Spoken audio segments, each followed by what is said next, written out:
The bold and the beautiful. Ridge, Brooke, and Taylor circle the romantic drain. Again, history is repeating and repeating and repeating itself on the bold and the beautiful.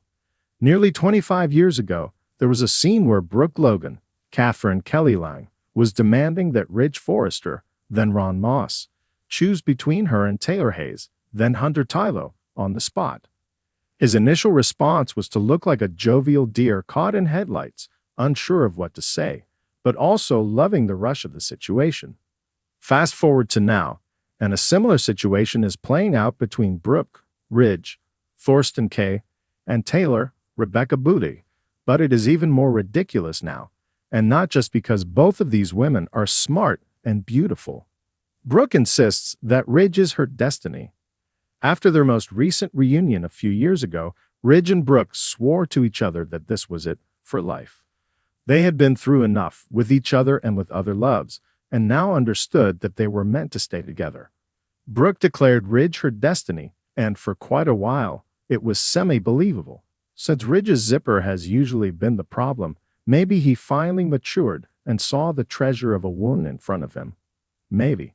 That hope was short-lived because the moment that the couple had a real problem, he did what he always does. He found comfort almost immediately in bed with Taylor rather than working through things at home.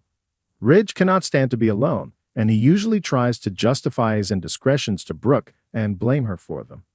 This time around has been far worse than all the others because Ridge has completely decimated Brooke's daughter, Hope Logan, Annika Noel. In real life, there would be no coming back from the things that he has said. No matter what Hope has done, you just don't resort to calling your stepdaughter names and expect Brooke to stick around. That should have been a deal breaker right there, because the man that is your destiny wouldn't stoop that low, would he? Taylor is trading in broken heart syndrome for a real broken heart.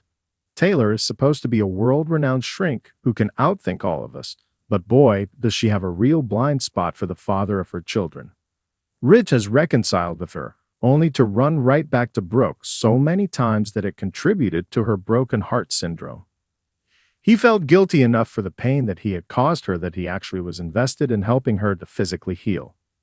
Girlfriend was the beacon for female empowerment and life without a man for a solid 3 weeks before Ridge crashed into her life, as usual. The smart doc knew exactly what happened with Brooke, as well as knowing how this triangle always ends with her losing out, and after lending Ridge an ear, a shoulder, and everything else, she somehow thought that this time would be different. Apparently, Taylor didn't read the psych book that teaches that the definition of insanity is doing the same thing over and over and expecting a different result. Taylor's response to the selfish man who came back to her, promising a future that he likely knew he wasn't going to keep, should have been a hard pass. Instead, she decided to play house and has convinced herself that this time things are going to end differently. The reality is that Taylor is likely to end up with a real broken heart again. Ridge gets to choose.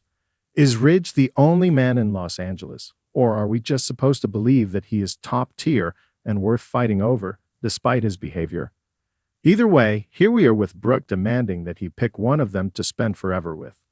Ridge is acting like a selfish child, and maybe that is exactly why Brooke uses her indoor voice with him.